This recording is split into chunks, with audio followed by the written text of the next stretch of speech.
Welcome to the Biohacking Standards, your one-stop podcast where we talk about spirituality, health, and wellness, and all things new.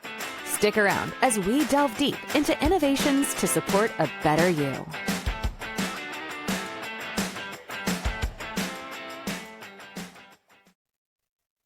Hello and welcome to the show.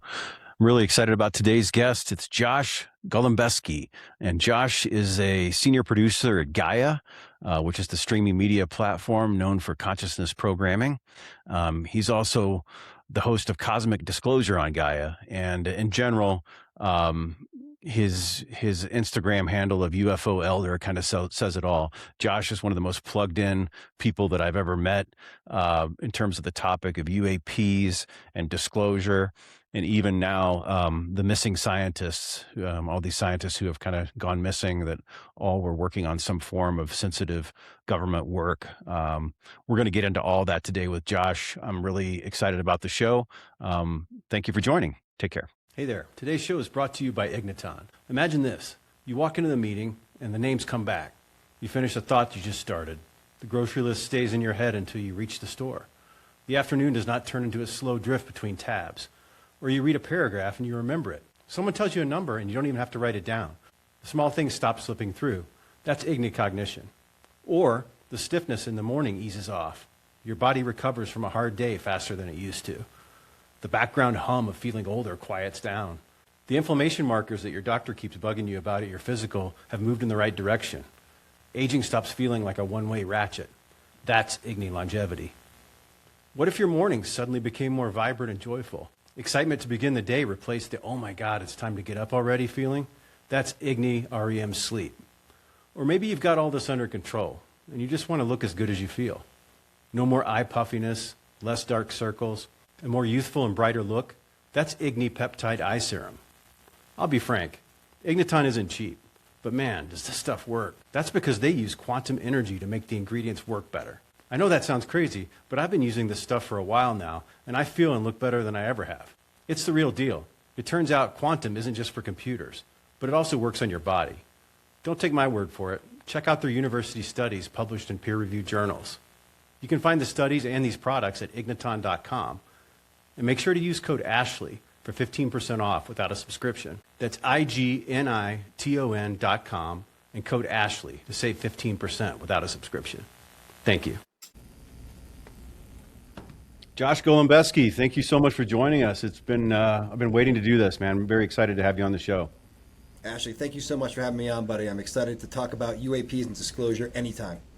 Awesome. Before we dive into that, I just want to share a little bit about yourself for the audience and those who aren't aware of what your work is. Sure. Oh, you want me to do it? Yeah, go for it. Yeah, so right now, currently, I'd like to tell people that I'm full-time UFO, which I wanted in my life and been building towards. I'm the head of production or the director of production at Gaia, where I oversee a lot of UFO and content related to consciousness. And I also host one of our shows called Cosmic Disclosure, where I interview different military and civilian whistleblowers and experiencers about their interactions with the phenomenon. I also investigate UFOs for MUFON as a MUFON field investigator. And I'm always online communicating and making reels and being aggressive about disclosure in general. So I am full-time UFO. I come from LA in a typical TV background, working on everything from the Kardashians to the real world, and I sold my soul to the reality devils. It was a good career. I say that jokingly. I learned a lot, became the man I am professionally there. But after a while, I was like, I cannot do this anymore. I don't know what I'm doing with my life, and I know I'm obsessed with UFOs. I saw Gaia, an ad about 9 years ago, and I was like, that's where I need to work. They're doing it. They're going for it. So 9 years ago, I applied aggressively. I bothered my boss till she finally hired me, and the rest is history. And now I'm here, full-time UFOs. But we'll get into it a little later. My childhood is also very important to how I got to where I am, but that's the general professional history. Thank you. I was going to ask you, like, what? First of all, you couldn't pick a better time to be into UFOs, man. I mean, what a great spot to be right now, right here, right now, as they say, right? Totally. So what happened to get you into that? Before we get into some of the things we want to talk about, like, what triggered that passion? Because clearly you're passionate about it and you love it. Like, what happened along your journey to get you into this? So a lot of people who are super passionate like I am, who dedicate their lives to it, usually have an origin event that led to this moment or a series of events.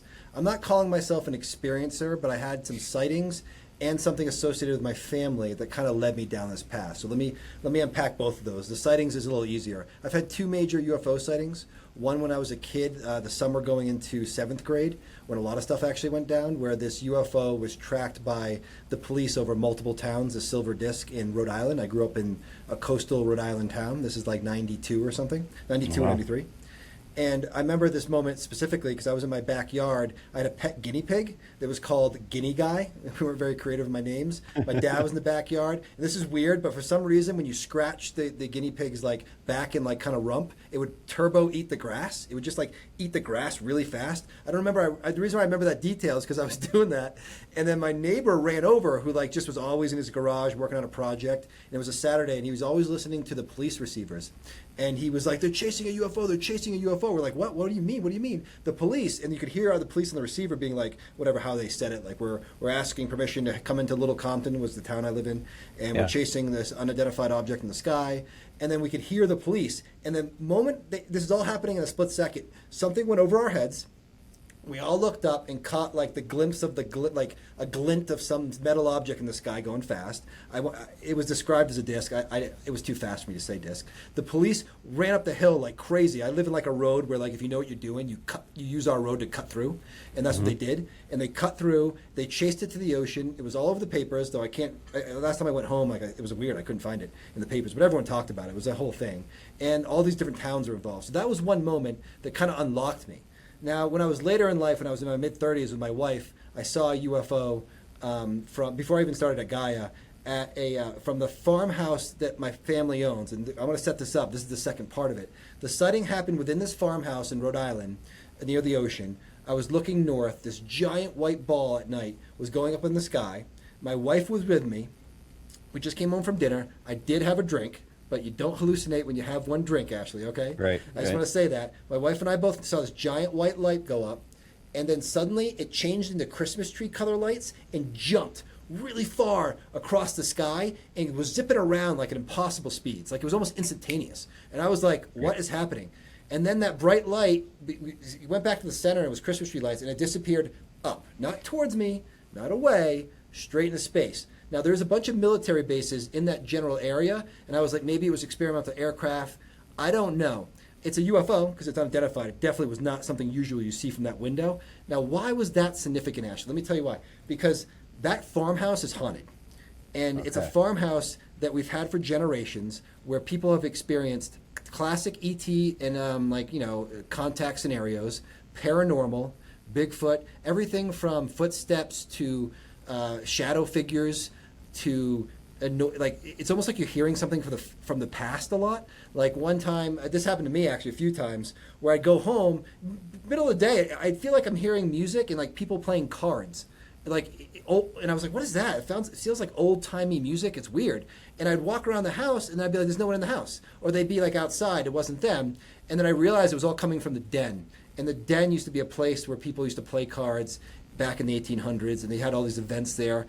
And I'm not the only person who heard that. We've had people wake up in the middle of the night and think there's a party happening in the den downstairs. And they'd come down and be like, there'd be no one there.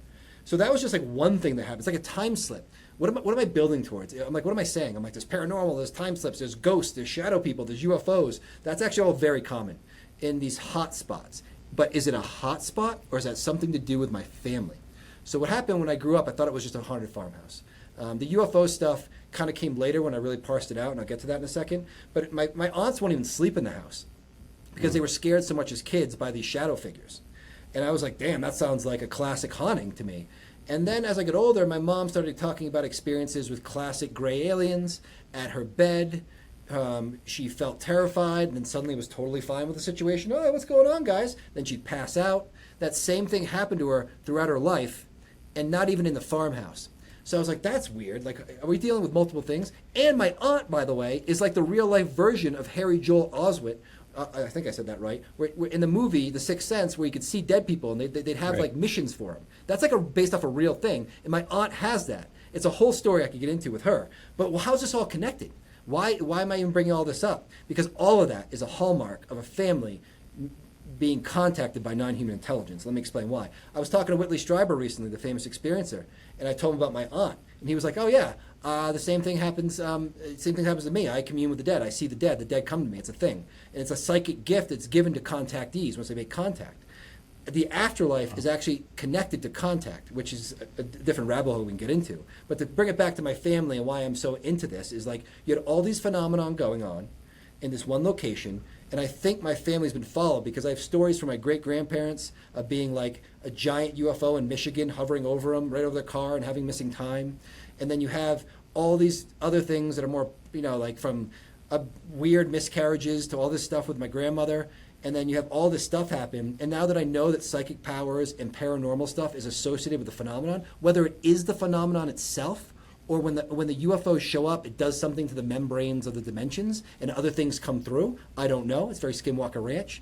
But that is really the driving force of why I am who I am today. It's less about the 2 sightings I had. It's more about slowly unpacking my family and what happened. And usually people like that, like me, are hyper obsessed with the phenomenon. Well, I was going to say it sounds like Skinwalker Ranch. That's exactly, you read my mind. But then that's more the location, right? You're talking more about the people in your family. So I wonder if it's like, do you think there's some kind of extra DNA that you guys are carrying, or like maybe hybridization? I mean, you talk a lot about that too. Have you thought about that at all? Totally. I've thought about a lot of it. And what is it? Like, I'm at the point now where I think it's just random samplings of families they're following over generations. We know that from the research, from the major abduction research people like the late Dr. John Mack from Harvard and Bud Hopkins and David Jacobs. It seems like they follow families. Is there correlations in the families? Yes, there's some things I can point to, but I think they're more like maybe a correlation, like Rh negative blood, though some people in my family have that, like I don't. There's also Scottish bloodlines for some reason, and there is some Scottish in my family, but not a lot. It's mostly Irish. And there's a thing with the Irish too, but again, nothing significant there. There's other things too, like green eyes. That's another one that's weirdly correlated. Like a higher percentage of people with green eyes are making contact, but none of that like is consistent in my family. So I don't know, actually. There is one thing that Dr. Gary Nolan at Stanford studied with military experiencers, and he realized that all of them had a fully developed or a larger, I don't know if it's larger or developed, caudate putamen. That's part of your brain that connects the hemispheres. That's more developed in people who make contact regularly, or at least in a lot of the military cases. So I wonder if my mom and the people who really had the experiences have a very developed caudate putamen. Because I'm a little thick-headed. Like I've had some experiences, but not like my mom. There's more too, like I get into, like really weird paranormal stuff that's happened to her and the family. But yeah, I wish I could give you an answer of like, this is what my family has, but no, I don't think it's like that. It's consistent around the world. It doesn't matter what your skin color is, your religion, where you live, city or anything, it can happen to you. There's just some general trends.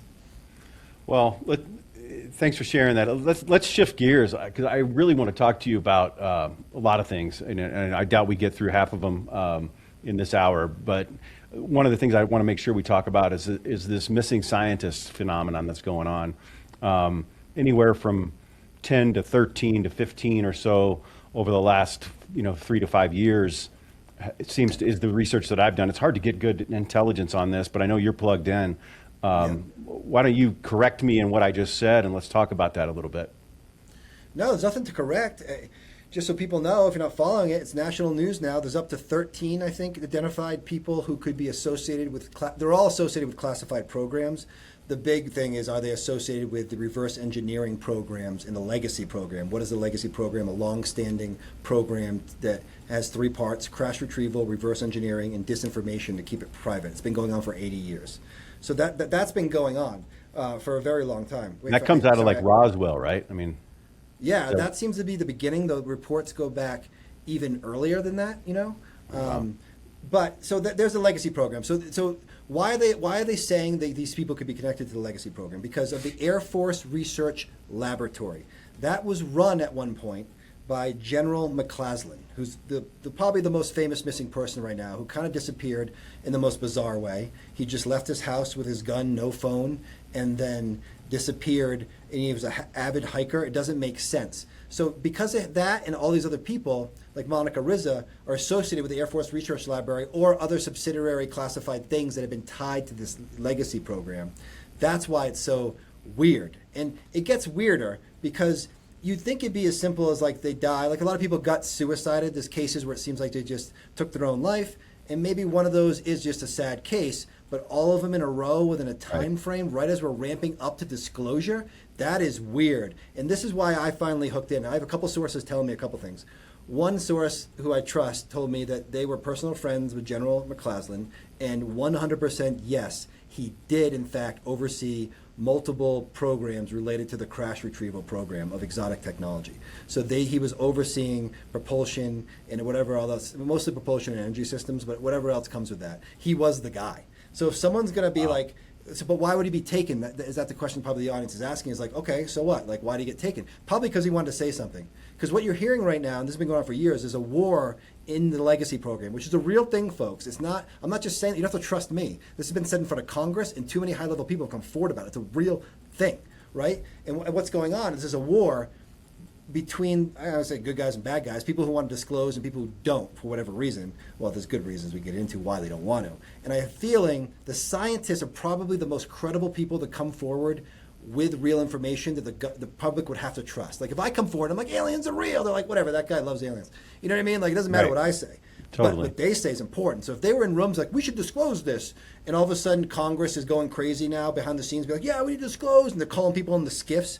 And some of these people they call them the skiffs died before they could do it, which is wild. The legacy program is shutting that down. That's most likely what's happening to a certain percentage of these missing people. I don't think all of them. I think we're lumping everyone together, and that's how it's going to be. You know, there's a pattern, but it doesn't mean there's a correlation. But I directly feel the general and some of these people, like Monica Rizzo, who I want to get into in a second, are directly tied. And not just because I think that and someone told me, because some of the facts of the case suggest someone using very advanced technology. Yeah, let's, wow, okay. So you've got the main guy, General McCaslin, who just vanishes, right? I mean, do your sources have any commentary on that part of it? I mean, you said they confirmed what he was doing, but do they have any thoughts like maybe he was disturbed and he was, maybe he's suicidal or anything like that, or is it no way? No, his wife came, and my sources aren't telling me that, but his wife made a public statement saying he was not mentally disturbed, he was not suicidal, he was not any of that. He was fine that morning, and then suddenly he just walks out of the house and then is gone forever with no trace on any camera. Well, that's the other thing. We don't know what's been found or not found with him because they probably keep that private. So right now we don't know. It's not like the Samantha Guthrie's mom case where every single thing the public gets to know about. We don't know. I assume they know something. They just haven't found him yet. The only other explanation for someone like him getting taken, besides it's a legacy program, random abduction, very unlikely. Right. Or it's a foreign state trying to take our high-level scientists for their own programs. That's been floated, and that could have legs to it. I don't know, but I don't think so. I think it's the legacy program being like, shut up, General, you're not going to say anything, you're not disclosing anything, and you're done. That's what it feels like. Go on. No, I was just going to say, so, and Monica Reza, her story was she was hiking with some friends, right? And she kind of fell behind and 30 feet back, they turn around and she's just gone. Am I right on that? I love that case. Thanks for bringing it up because that is so weird. It actually harkens. Have you ever read the books Missing 411 by David Paulides? I haven't read it, but I'm aware of it. Yeah, just so the people out there who haven't read it, it's about all these mysterious disappearances in national parks. And they're bizarre, and they have a bunch of correlation to it. All of them have the similar facts. Not all the facts, but a bunch of them are the same.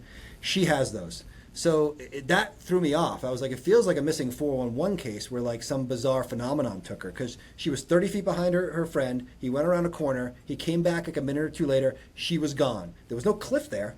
She just disappeared. He couldn't find her. They never found her. They found her beanie in a ravine miles and miles and miles away, which is just so weird.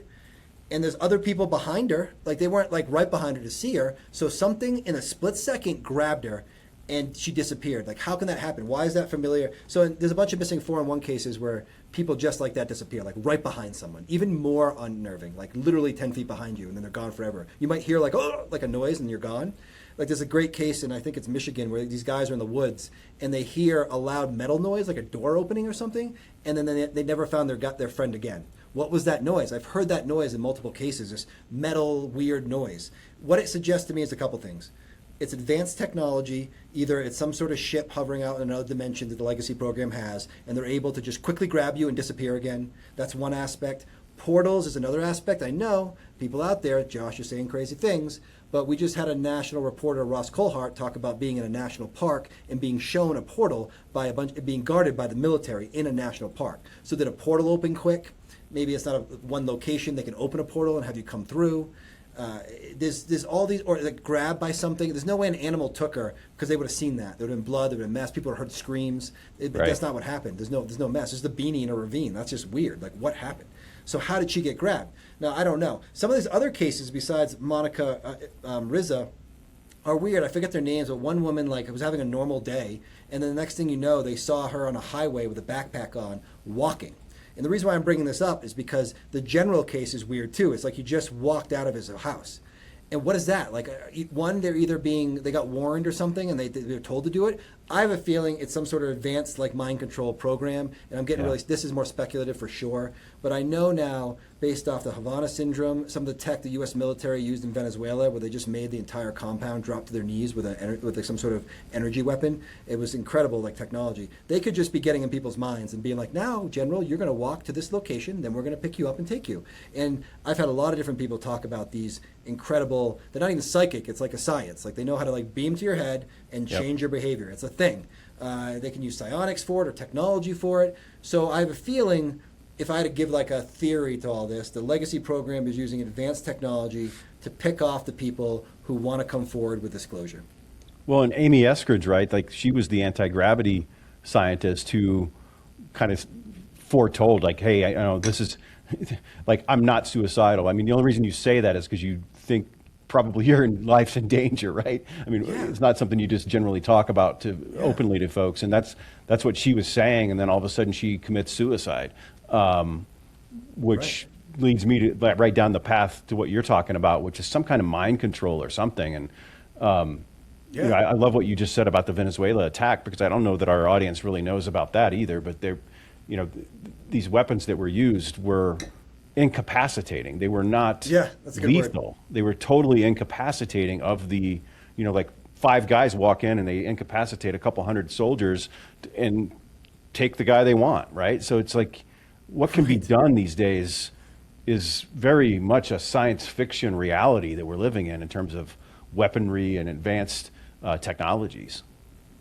Yeah, I love that you said science fiction reality. I actually use that a lot. I love that. That's what it feels like. Yeah, the Venezuela thing was incredible. I know it's not the same as mind control, but the ability to project a frequency that drops everyone on their knees and they can't do anything, and we waltz in, grab the president of a country, and walk out. Dude, we're terrifying. That's exactly. So advanced. So why couldn't they? And you've heard about this stuff of beaming into people's heads and messages, and you can mess with people. That definitely exists. I've heard this over and over again. I have a feeling that's what they're doing. They're targeting people, and then they're making them walk out somewhere, and they're picking them up.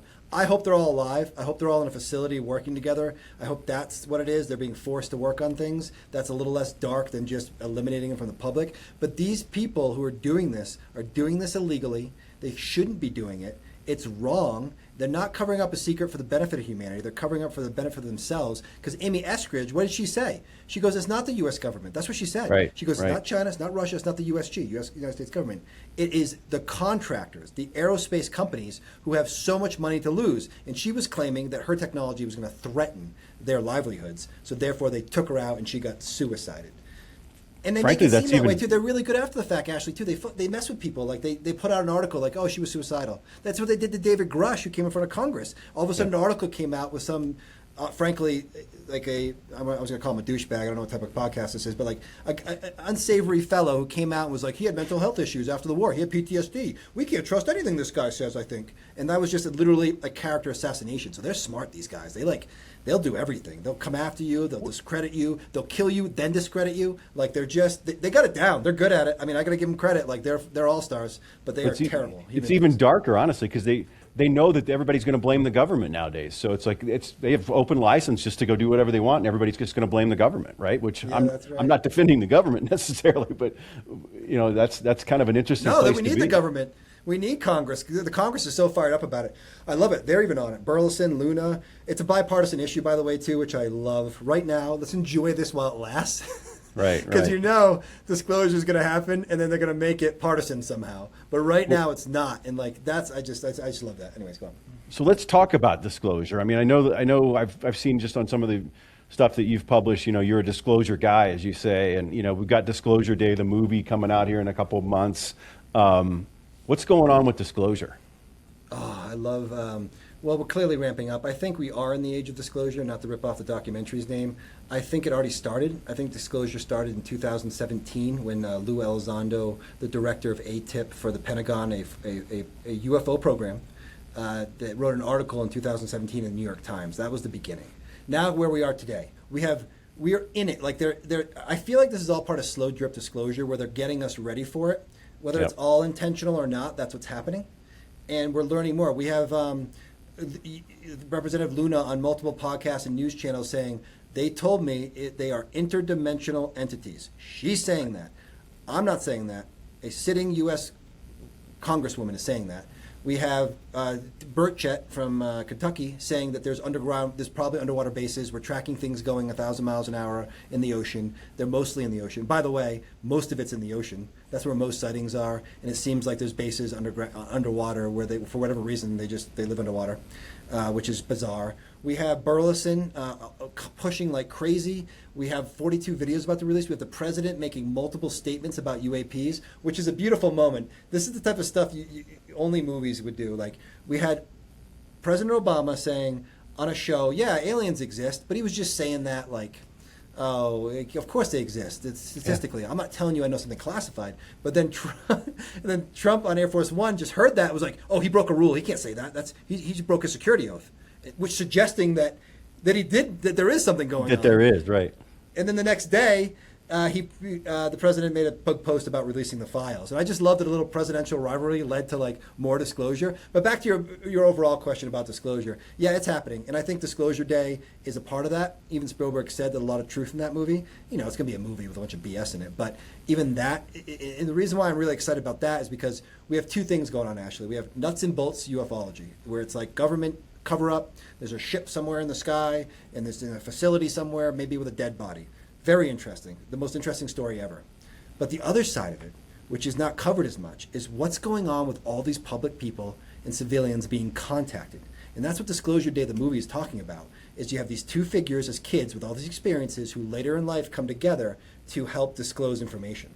That is so interesting to me. It's transformative. It's spiritual in nature. Very. It involves consciousness and remote viewing and psychic gifts. She's literally channeling in the trailer. She's channeling just like Mateus did at the Gaia Sphere. Right. At the Gaia Sphere channeling event. It sounds just like him. It's the same thing. It's like literally like the movie took it from him. You know what I mean? Right. Like I've heard Mateus do that before too, by the way. So like he was doing that before the trailers or anything. And I'm like, what is that? Like, what are we saying here? This is so much more interesting than like there's beings from another planet somewhere. That is obviously very interesting, but I think it's way deeper and way more nuanced. And if you don't mind, I just want to break down for the audience what I think is going on. The phenomenon is so complex, and there's all these things around it that overlap. But there's three major things happening. One is mostly what people are witnessing is our own advanced technology. Let's throw that out, though. The rest is two things, interdimensional and extraterrestrial. Mm-hmm. And again, I'm speculating. This is informed speculation based off thousands of hours of research and interviewing people and investigations. So I'd like to bring up this famous case called Dorothy Izzat. Dorothy Izzat is passed along. She was studied by Alan Hynek, who ran Project Blue Book in the 60s. After he got out and was like, no, it's real. Even though I said it wasn't for the government, it's real. He studied her. Izzat was interesting. She filmed 10,000 feet of orb phenomenon, light phenomenon, in the sky, around her house. And they were interacting with her and always talking to her. And it was a very positive experience. But they didn't say they were ET. They were like, we're not ET. We're from a different realm. But they're like, we know the ETs though, and they can come to our realm sometime, and we're kind of associated with them. And sometimes they would show up with a UFO on purpose for her and be like, look, see, there's our friends, but we're different. And she was like, wow, that's so crazy. So if you look through history, there's two different phenomena. There's a lot of like orb light stuff out there people see, and to make it even more confusing, some of that is extraterrestrial. because sometimes these craft, which are hovering just outside our reality, like peer through with a light, like a submarine lifting up a, what do you call it, like a periscope. Right. And they peer in. But a lot of the light stuff is something different. It's like an interdimensional other reality phenomenon. But the ETs are not that. They are physical, biological beings, mostly bipedal, mostly our height, which is interesting. It's not anthropomorphism. It's not us imagining what they look like. It's like there seems to be something about intelligent life and being bipedal and roughly this height. There's something about it. Even Dr. Eric Davis said this in front of Congress about like the different types of ETs. So I just love to explain to people like that. And then there's so many different types. And when you get into the ETs, they're all time travelers. So it gets more confusing because the technology they're using, it goes outside of time. So then you get into like, what's going on? Like ETs are like time travelers, is interdimensional entities, like what? It's so confusing. And actually it's been purposely confused so people don't grasp it. But that's what the gist of what I think is really going on. Well, there's so much there. I know. Don't you think that, because I've read a lot about this. I mean, I'm nowhere near as knowledgeable as you are, and that's why I want to have you on the show. But doesn't it make sense, like that the powers that be that have been hiding this information, right? That creates the whole issue, right? Because it's been hidden for a long time, and so you can't help but think that if someone wants to hide something, that maybe they also have ulterior motives on how they want to manage the actual disclosure of it. Yeah, totally. So. Do you think they're going to try to scare us? Like, because my son said last night to me, he's like, Dad, don't you think if ETs were like aggressive and bad people, don't you think we'd all be dead already? And it's like, yeah, I do actually. I think they're benevolent beings, or else their technology, they would have just wiped us away. I mean, so do you think there's something going to be an event that's going to be manufactured to make us be fearful of these beings? Yeah, I think what you're referring to is this long-standing rumor that there'll be a false flag alien attack to get us all fired up to spend a crap load of money on space weapons. This has been something that's been rumored for a very long time, and we've never been closer to that actually happening. Because yes, the people who control it are going to want disclosure to go their way. They're going to want it to benefit them and their aerospace companies and the military contractors. But yeah, to give people a little history lesson on that, there's a great conference everyone can watch. Dr. Stephen Greer in 2001 did a disclosure conference at the National Press Club. Dr. Carol Rosin was there. Who is that? She worked closely with Wernher von Braun. Most people are going to know what that name is. Wow. German scientist who came over from Operation Paperclip, who helped start NASA or was instrumental in developing space technology. Anyways, he famously told her that like there's a 5-step process that this group is going to use to keep getting us to spend money in the military. It started with the Cold War, and then like terrorism, and then nation states, and then the final threat would be a false flag alien attack, which we wouldn't be able to tell the difference for 2 reasons. One, because we literally have technology that no one's seen before that looks alien. And 2, they have amazing holographic technology where they can beam anything in the sky and make it seem like something's there. But yeah, the rumor is like a mass event where it looks like ETs attack a city and mess something up, and a false flag. And then we all react to it. Oh, ETs are bad. Holy cow, we got to protect ourselves. But that is so not even close to the truth. The only people we have to worry about is the people in the legacy program. The ETs have demonstrated extraordinary restraint. We shoot at them all the time. We're not very successful at it, but we do sometimes. I know they're super advanced, but we can get them sometimes because we have their tech. We can figure it out. Right. They have every single person I've talked to, Ashley, who's had a personal experience, like Mike Batista, Mike Herrera. There's some great, or the famous events like Jacob Barbara, who went on News Nation, and also Jeremy Wygant, who came out a long time ago. All of them had up-close encounters, and all of them described these beings as universal love. They use the word angel, not the way they look. Right. They don't look like an angel, but they call them angels, or angelic. Famously, one of the doctors from the Varginha incident in Brazil came out and explained when he was working on the thing, he could tell like the thing was like an angel. It was like projecting benevolent love, even though it was dead, like it was dying. It was trying to calm everyone down with its consciousness. It was like, everyone calm down. I know this is crazy. I'm an alien. I'm in the room. You're all doing great. I love you all. And it calmed everyone down. And this thing kind of looked a little demonic. It could look like a little like reptilian thing with red eyes. I mean, it wasn't like super demonic looking. I don't want to use that word. It didn't look angelic. How about that? Right. And that's said over and over and over and over again. What's confusing for people is that you have all these abduction scenarios that seem super dark. This is a rabbit hole that I'll just quickly go through. The abduction thing is complicated. There's definitely a lot of people out there with only a negative take on ETs. Only negative things have happened to them. And I have I can't argue against them. But what I do know is through the work of John Mack, Dr. John Mack, who wrote 2 books in this, who's the head of Harvard Psychiatry. He brought people through that. All these people would come to him with this crazy experience of being taken and being on a ship and having medical experiments done to them, implants, some weird hybridization, reproductive things going on.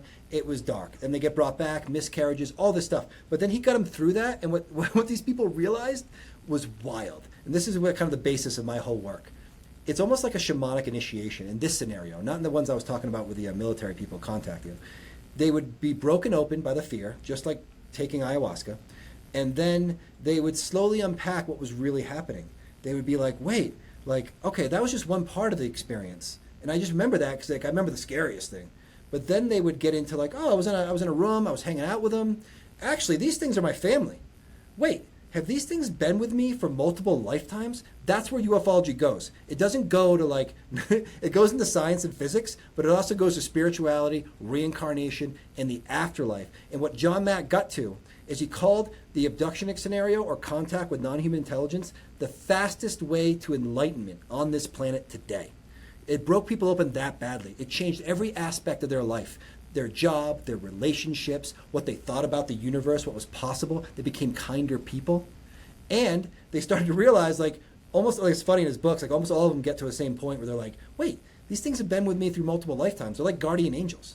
They're just, when they take me, it's like taking a monkey out of the forest and checking to make sure they're okay and throwing them back in. You know what's underreported, actually? All the fear porn being pushed by the media, which is on purpose because the legacy program controls it, is bullshit. But what actually is happening is all these healings are happening all the time. They're wildly underreported, and they're actually left out of a lot of the major abduction cases that people talk about. Preston Dennett wrote a bunch of great books on that. All these people are like, this was healed, that was healed, this was healed. It's almost like they come and tinker with you for this lifetime just to make sure you're on your path to figure out whatever you're here to do. And I could get deep into reincarnation, but that's a different talk. No, sorry, dude. really By the way, Ashley, I just rant, so you can cut me off. I'll go from topic to topic. It's extremely interesting, and it goes back to another conversation I was having with my son the other day, just about, he's like, well, and we were talking more about the interdimensional beings, and more along the lines of there's good and evil, right? And that's really different than the alien conversation, extraterrestrial conversation. But we were talking about this, and because a lot of there's senators and congressmen that are talking about this too, right? That this is part of what's going on. And he was asking me, he's like, why don't they just tell us this? I mean, it's no big deal. Now we're a spiritual family. We believe in God. We're non-denominational, but we have a healthy respect for God and for the teachings of Christ, which is just basically love each other, right? I mean, it's as simple as that. And I said, well, the reason that the dark forces don't want us to talk about that is because it would lead people right to that spirituality conversation. Because if the evil beings exist and we talk about that, then that means the angelic beings exist too, which then means there's nothing to fear. All I've got to do is believe in God and be a good person, and then that totally dismantles the entire society structure, does it not? Yeah, I think you're onto something there. I agree. It's almost, God, you could argue the opposite too. You could argue sometimes you need an enemy image in order to coalesce as a society, but that's not what you're kind of getting at there. Yeah, I think you're right. It's like control, and it's fear. And it's using fear to keep people down in a low vibrational state. And once they realize, wait, I have nothing to fear, they lose their power. I think you're right. I think that is exactly a part of it. I think that's one part of why they keep it secret. But they come up with bullshit. Sorry, they come up with BS reasons. Right. There's a famous study from the 90s that Hal put off and them talk about where they're like, we looked at what would happen if we disclosed and society would crumble. And I'm like, let me see the study. And I don't think so. In this day and age, it'd be over in 48 hours. We'd be right. It would move on so quick. But I think you're right. I think there's it's almost like a spiritual war in a sense. It's like if they can control that, then they can control the people. And if they let their foot off the gas and expose that there's nothing to fear and the aliens are benevolent, then they're going to be like, oh. But, just to be real, though, there is dark things out there. Yeah. But not what you think. Like Skinwalker Ranch, for example. There's lower dimensional entities, which I think of what people say when they say demons, but they're super rare. They can't really get to you unless it's unless you're really going for it. Like Right. you know what I mean? Like I am 999% love and light benevolent, but I do recognize there is something potentially dark, but it's nothing to fear. I agree with you and your son. I think that's beautiful. Well, I think it comes back to the physics of it all, right? I mean, if you look at just the vibrational alignments of love and bliss, I mean, Dr. Joe Dispenza and all the stuff that has been published about, I look at that chart and it's like love and bliss and gratitude are like way up here and they're like really fast vibrations.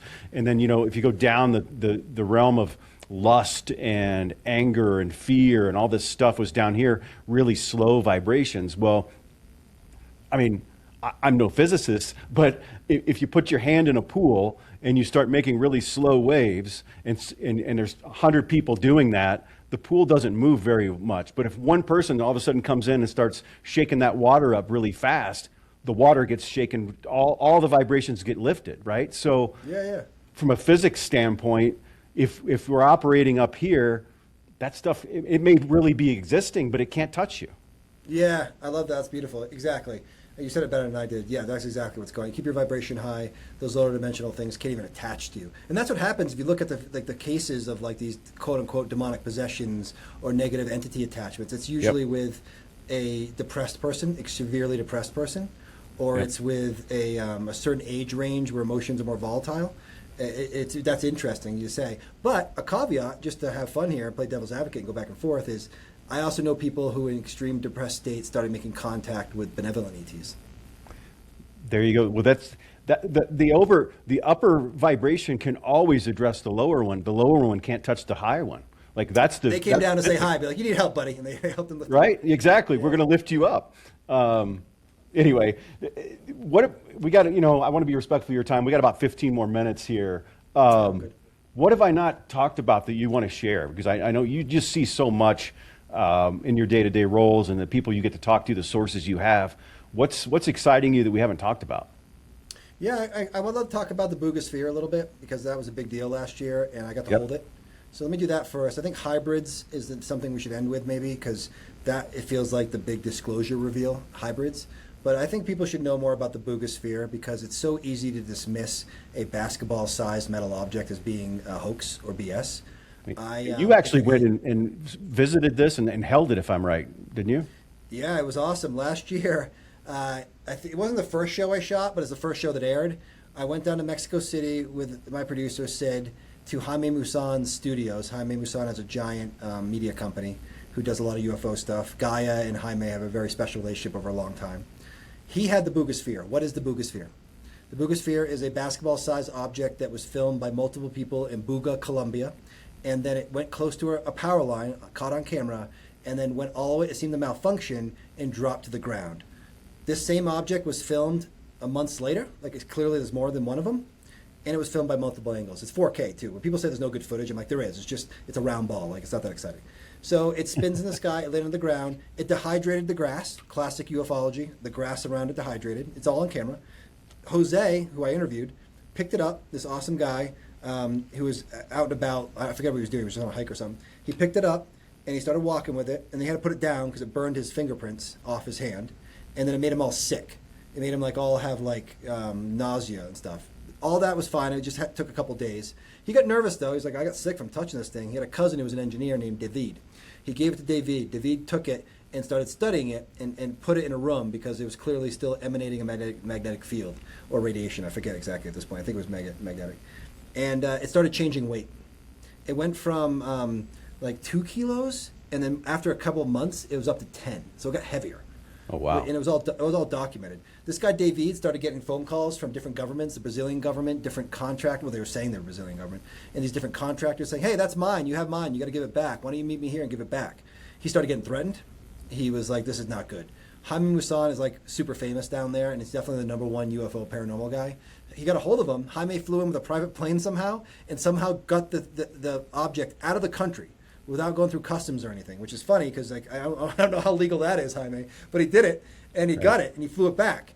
And then they started studying it. The University of Mexico started studying it. I'm lead up to when I got there, but the University of Mexico studied it, and they started realizing, okay, this isn't BS. This is something that was really in the sky, that was really flying. How did it happen? Let's start doing tests. Let's look at the inside of it. Let's do this. Let's do that. So they started doing stuff. They determined that there was enough, and I'll get into exactly what, to have a press conference. So that's when I flew down for this worldwide press conference, and it was bizarre, actually, because there was a who's who there. There was Dr. Stephen Greer. He was in the room with a bunch of, I showed up in this room, right, upstairs in Jaime's awesome office, and then there's Dr. Greer. There's a bunch of NASA contractors who wouldn't go on camera or say their names. There to study it with Greer and to take samples if they could. There was Representative Eric Burleson, U.S. Congressman, was there. And all these other scientists from the University of Mexico. I got to hold it. I was like, looking back, I'm like, did they just let some schmuck from Colorado like hold a UAP? And I did. And I'm a confident guy. I'm like, yeah, can I hold it, Jaime? He's like, sure. Just put on these gloves. I put on these like lunch lady gloves. And I was like, all right. So I grab it. And I was like holding it, and at first I'm just like, it's fun. Like, I get to hold this. And what is this, I thought it was a hoax. I didn't think it was a hoax. I just wasn't taking it that seriously until I got there. And about 30 seconds of holding it, I was like, oh my God, like, this is real. Nothing happened in the moment, but I started sweating, not because of the thing. I just realized the gravity of the situation. I was like, I'm looking around the room, I'm making contact with like a NASA engineer and a U.S. congressman, and I'm like, what am I doing? Why did they let me hold this? Part of me was like, why did they let me hold this? I put it back down, and that kicked off the whole conference. So then they just went into the science of it. They actually kind of figured out how it could fly. It does something to do with like how spiders can fly hundreds of miles with this charge with the atmosphere. I'm not going to even try to explain it. And they had these different theories how it could fly. There was other anomalies with it. There's writing on it that's inscription. Dr. Greer said it was Proto-Sanskrit. The symbols on it are like pre-language. And they all talk about consciousness and taking care of the planet. It's very woo, in a sense. I don't have it in front of me, but I can read it to you. They kind of transcribed it. I talked about the weight change. It's filled with fiber optics. Now you're like, okay, Josh, fiber optics, it's very human. What are you saying? Who cares? Well, a couple things. One, it was done in a way that they'd never seen on Earth before. The way it was done was determined it was for long distance communication that you would use in space. And it's long been rumored, if you're into ufology for more than like 30 minutes and you read The Day After Roswell by Philip J. Corso, you realize that fiber optics is one of the technologies rumored to be reverse engineered from these craft and given to private contractors to develop for humanity. Now, if you look that up on like ChatGPT and you look up the history, it will give you a real history of it. I don't know, but that's what Philip Corso said, and he was legit whistleblower. If that guy came out today, it'd be game over. So it's rumored that fiber optics weren't human designed. It came from outer space or some other species. So this thing is filled with fiber optics. It changed its weight. The inscriptions are weird, and they also were imaging it. And for some reason, when you image it, and I forget the technology they're using, the inscriptions don't show up. So they're on there. Wow. Yeah, I was like, what does that even mean? And he explains it in the documentary, our episode of the Boogosphere on cosmic disclosure on Gaia. Please check that out. I'm not just trying to kick you there as a shameless plug. I'm saying I don't remember all the science. But please, we really lay it out for you on that show. And it is compelling. You're like, what is going on here? This is either advanced human tech that we somehow got a hold of, but to end the whole Boogosphere thing up, it's still being developed. They did some resin testing. They carbon dated resin that was inside the fiber optic holes, and it was 14,000 years old, which is right before like the rumored Great Flood. Right. Which is interesting.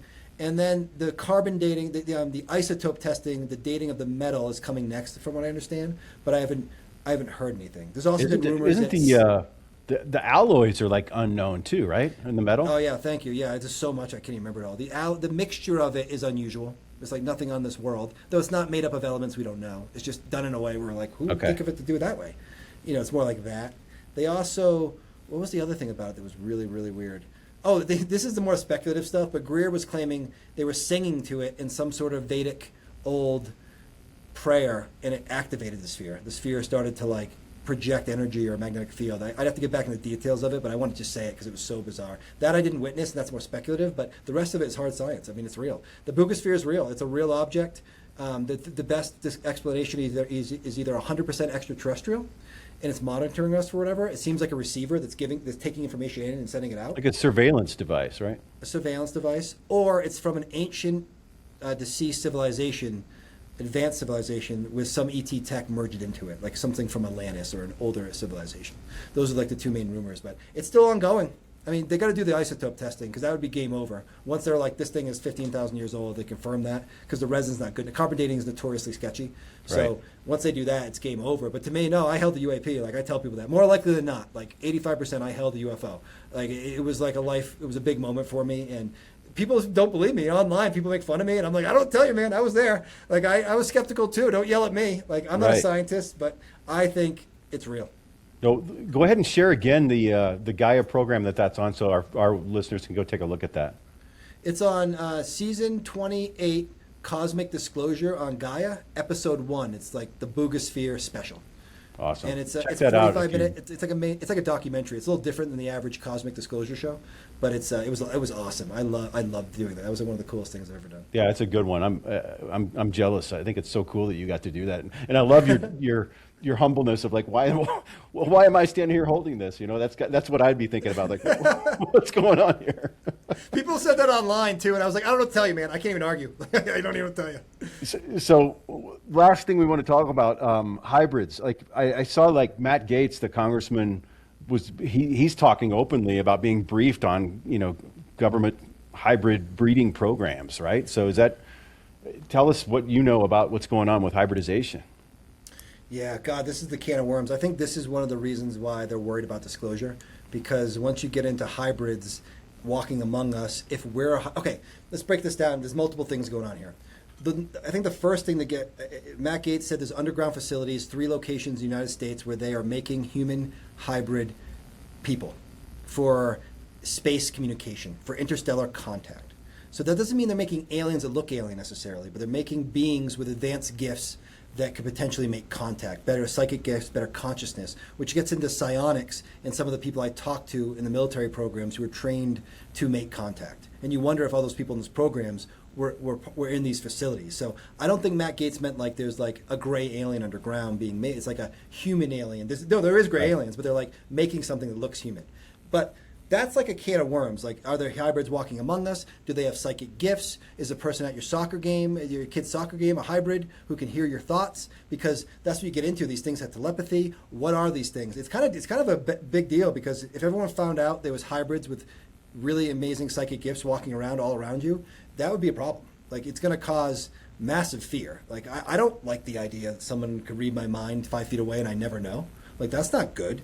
That being said, I don't want anything harm to come to them. I'm just saying, like, that could lead to like really bad things. But I think the bigger picture here, because that's something I've heard before, the hybridization. You hear about the ETs doing it, but the reason why this is interesting, because what it points to is something Dr. Greer and other people have said for a long time, that most of the abduction phenomenon isn't ETs.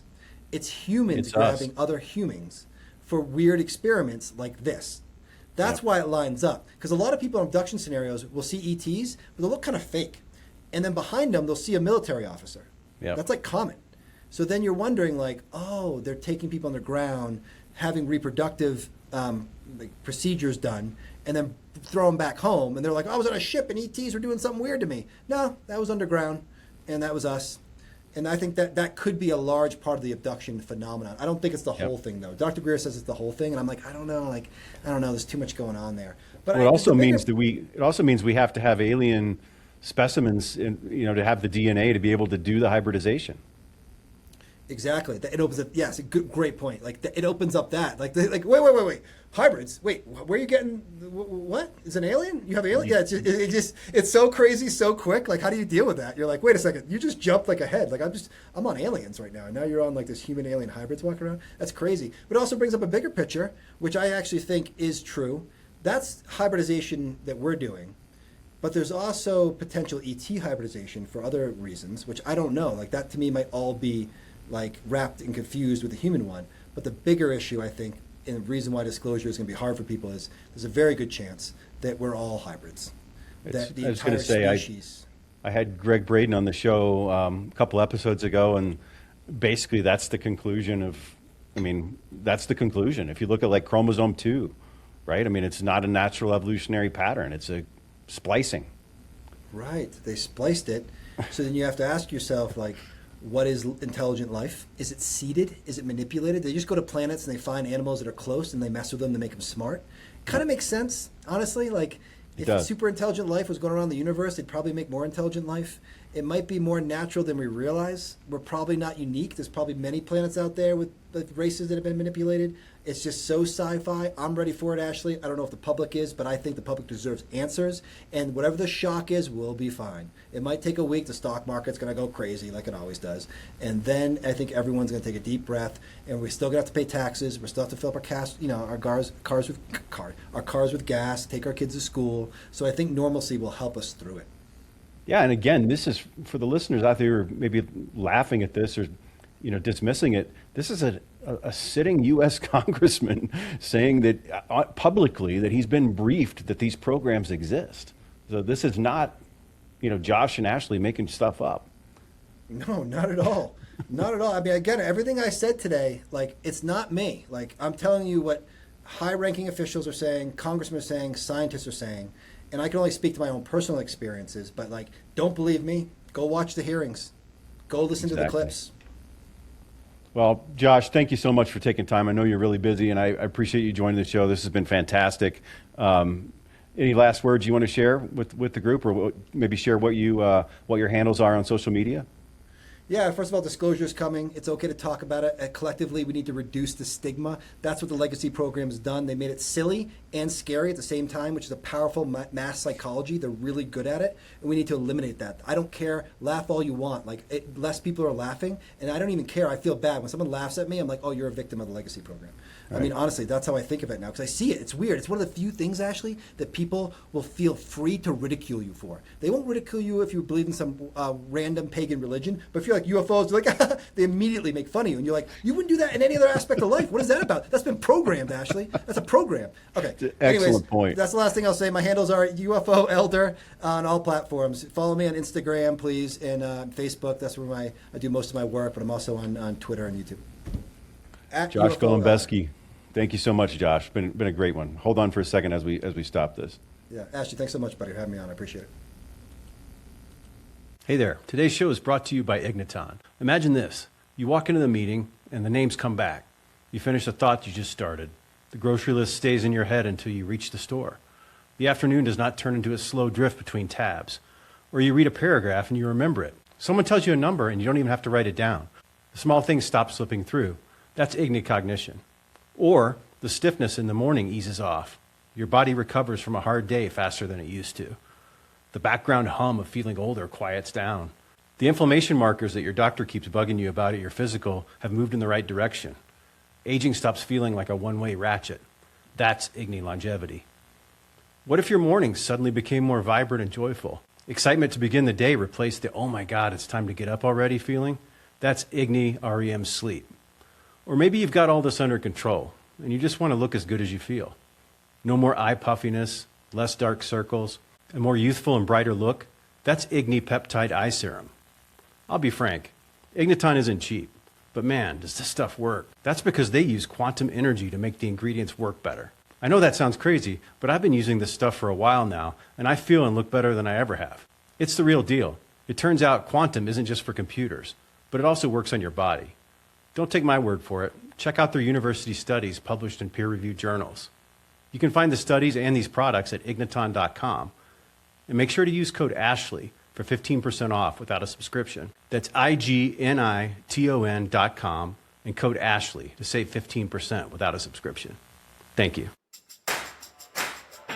Thanks for listening to the Biohacking Standards, the foundations and fundamentals for a better you.